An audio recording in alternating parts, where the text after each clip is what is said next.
Daddy's voice on the machine. And we thought it's been so long since we've heard him talk in this circumstance that it would gave me peace to hear his voice again.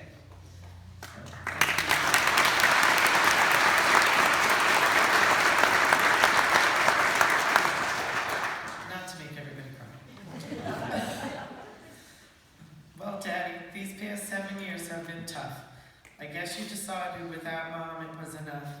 At the end, it was very quick, with you in your bed, not in the hospital, which is what Mom said. You had angels with you that were so kind. This allowed Kevin and I to have peace of mind. Would have loved to have heard your voice once. I just didn't. Would have loved to have heard your voice once more, but that smile of recognition would make our hearts sore. This horrible illness really wasn't fair. At least we knew you were still in there. Selfishly, I wanted you to stay, but I understood you had to go away. Mommy really wanted you by her side, and we knew you longed to be back with your bride. You two were like the dynamic duo, two peas in a pod. Now you were singing and dancing together with God. You were where you always wanted to be, together with Mommy for eternity.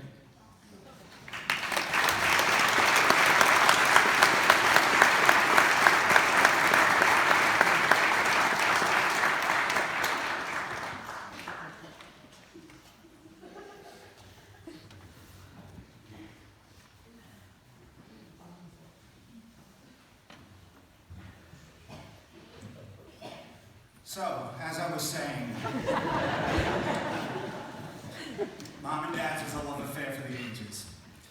Thank you all for coming and filling the joint one last time for my father. He owned the 12 o'clock hour here, but we'll take 11 today. And I second Mike, you look at this altar. I mean, it's great. It's you must have done real well on that holiday flower collection. So, I'm here to say a few words, or maybe more than a few words, about a man who always knew exactly what to say, when to say it, and most importantly, when to say nothing at all and just listen. His was a life well lived. He made a difference. He will be remembered. Born in 1940 to Irish immigrants, Dad grew up on the hard streets of Manhattan.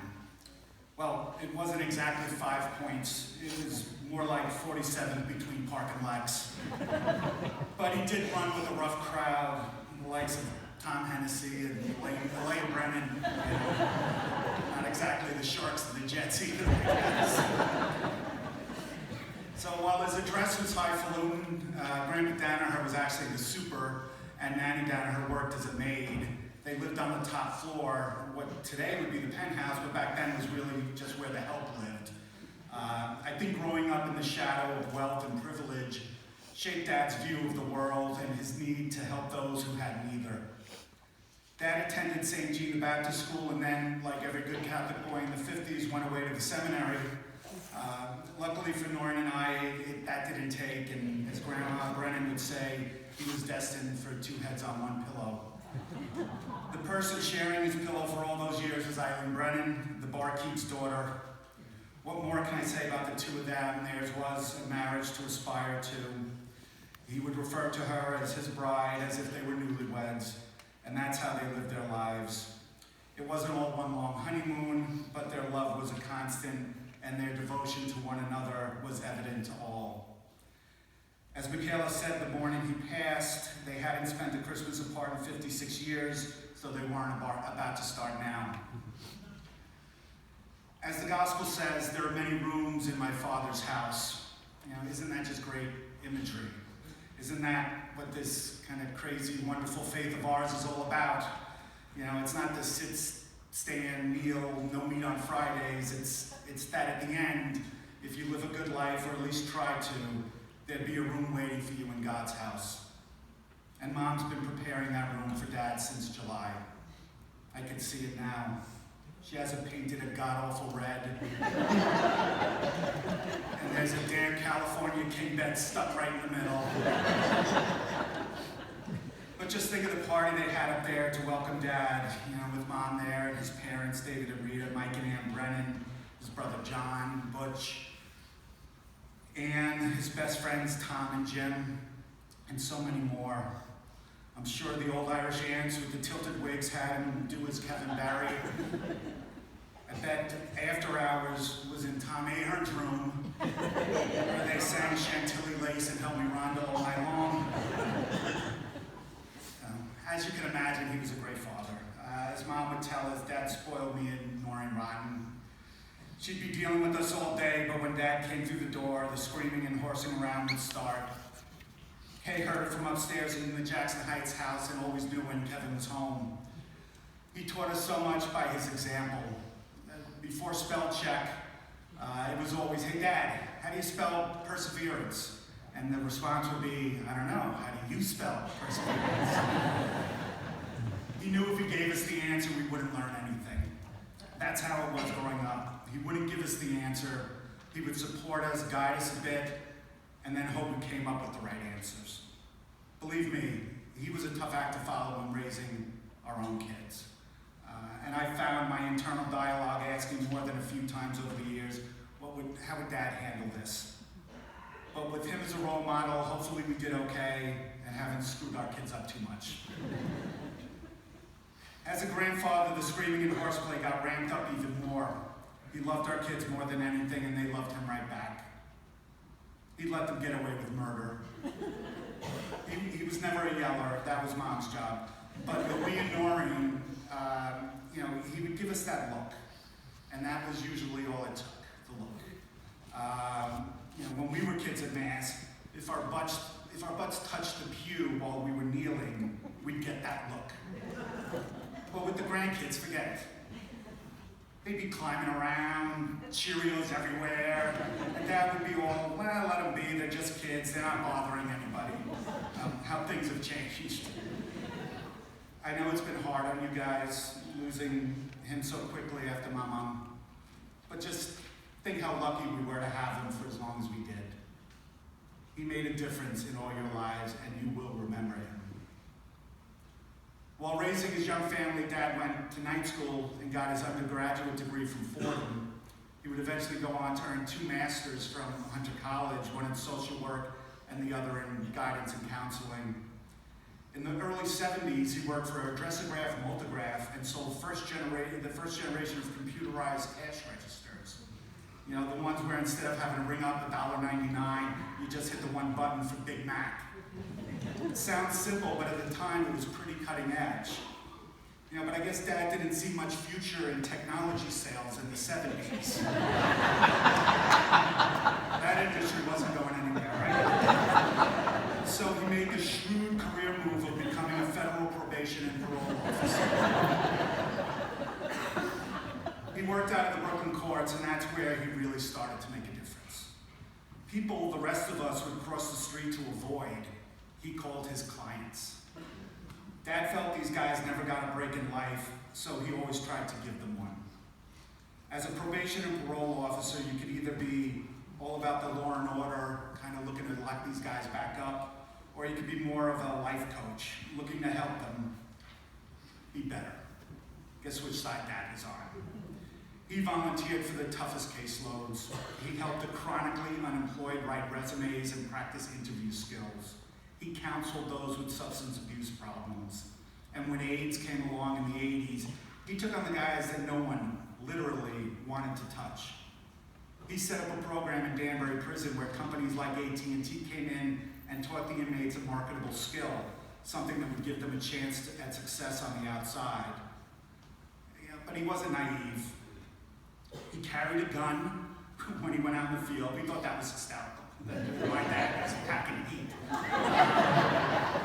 But it was a dangerous job and a dangerous time in the city, so, we understood it. He received a number of awards and citations from the department, and I hear he is still remembered in that courthouse on Geralman Street for all he did to make the job more about helping the clients. After retiring from the feds, Dad went right back to work, joining Outreach Project, a not-for-profit, where he put his social work and guidance and counseling degrees to good use with those suffering from drug and alcohol.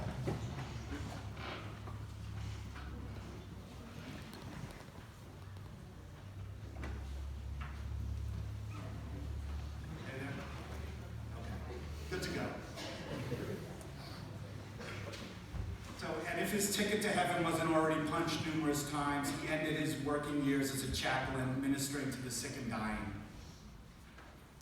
Mom and Dad moved to Breezy year-round in 1973. He built most of the house on Bedford Lane himself. I don't think he ever quite finished it. It's like one of those cathedrals that takes hundreds of years to complete a little bit each year. But, Breezy was an interesting choice for Dad. Based on his political leanings, he was a bit of an outlier down here. After one exchange at a family party, one of my cousin's husbands, I won't mention his name, Jason, came up to me and outed my father as a communist. I corrected him. I said, a communist, no. A European socialist, absolutely.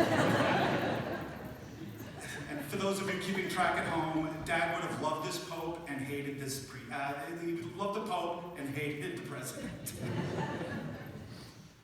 But Dad threw himself into the Breezy community. He started the co-op's first youth committee back when we were becoming more of a year-round community, and there wasn't much down here for the kids, especially in the winter. He and Mom ran the teen dances and other activities for the youth. He also created the now legendary beach concert series that ran in the late 70s and early 80s. The guitars of Timberlake, the horns of Street Magic filled the air as thousands of bare feet filled the sand. And there was Dad right in the middle of it in his white Gilligan Island hat, pouring out beer. Stop complaining, you were all too young to be drinking anyway.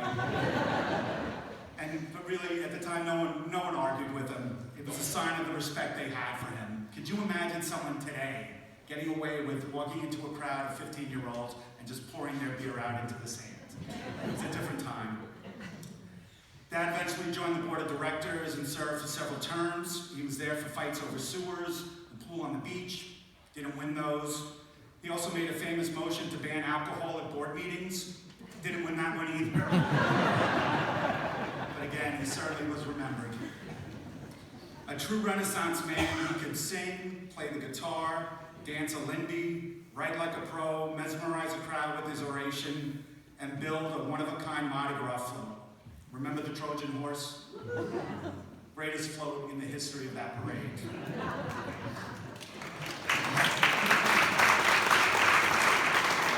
He could also make a mean Irish coffee, a skill he displayed for years at the Blarney's Friday night service bar.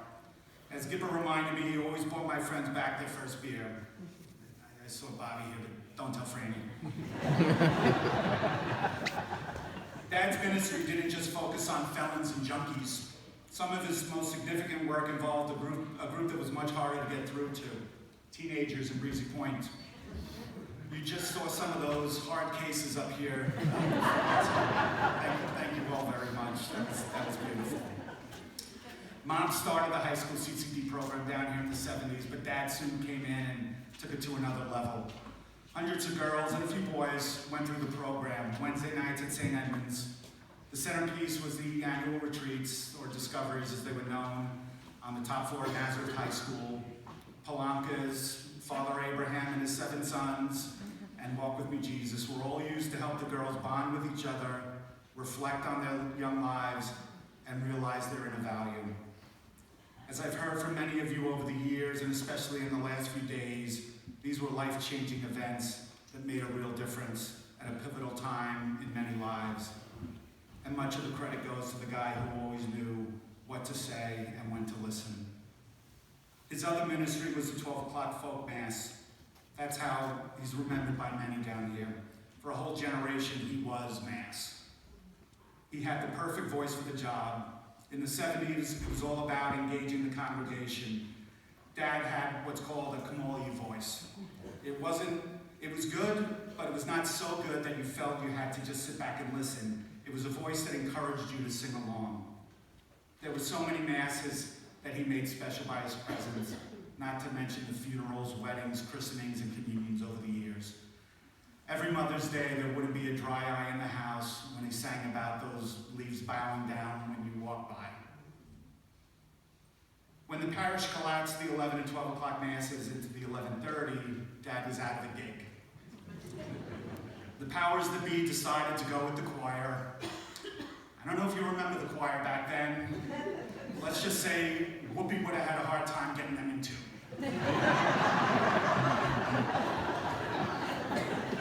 I'm not saying it's the biggest mistake that the Catholic Church ever made. Come on, consubstantial, really?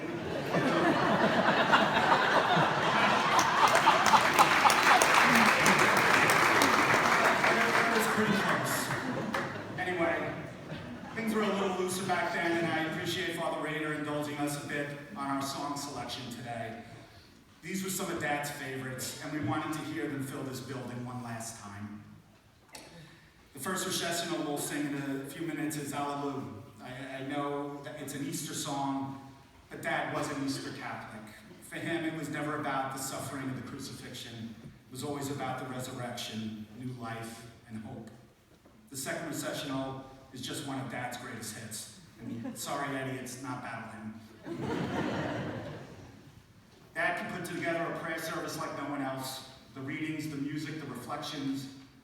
I don't know, does anybody even do that anymore? I think it's a lost art. I remember the prayer service that he and Teresa did over at the ball field right after 9/11. Hundreds of candlelit faces singing along with Dad. I also remember our congressman at the time, a guy you might remember named Anthony Weiner, asked to speak to the crowd, and Dad, once again, knew just what to say. He told him no.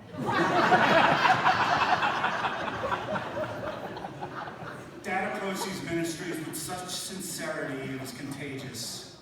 He did it without a trace of cynicism or irony. You always knew he believed what he was saying or singing. And that's what made it spiritual. I mean, the man could pull off Kumbaya and almost make you not roll your eyes. That's a talent. The last few years have not been easy for Dad or for those of us who love him. I'll leave it to others, and I like what Mikey said, but I'll leave it to others with more faith and understanding to explain why things like Alzheimer's are allowed to happen. All I know is the man who knew exactly what to say lost his words. It was heartbreaking, especially for Mom. Her knight in shining armor fell off his horse and had to be cared for. She did all she could to make his life the best it could be. She never stopped praying for a miracle. She was determined to keep him home with her, and that's exactly what she did for as long as her own body could hold out. She had help, and Noreen and I would like to thank you all today, especially John and Patsy and Mo and Kay and his caregivers over the past few years, Pat and Eva and Brenda and her entire family. And a special shout out to Barbara Dalton for her help at the end with both Mom and Dad. They all treated him with the dignity and respect he had shown to so many others throughout his life. We'd also like to thank all of you, his Breezy Point family, who would stop and talk with him, make him smile, and help guide him back home when he lost his way. After a long 7-year illness, the end came mercifully fast. I think Dad gave us his final gift by passing it home peacefully on Christmas Eve morning with me and Noreen at his side. I'm sure Mom was getting impatient. Where the hell is he? It's been 5 months. As I sat with him on what we knew would be his final day, I thought of that last verse of the song you just heard and took comfort in knowing he truly believed the words he had sung so many times. That on that final day, Jesus, when you come to take my hand, Jesus, when you come to take me home, I'll live forever with you. So rest in peace, Dad. A life extremely well lived. You made a difference, and you will most certainly be remembered. So please join us after the Mass. Raise a parting glass for Dad over at the lighthouse. And if past his prologue, I'm sure there'll be a Julian in his honor over at 107 Reed Avenue tonight.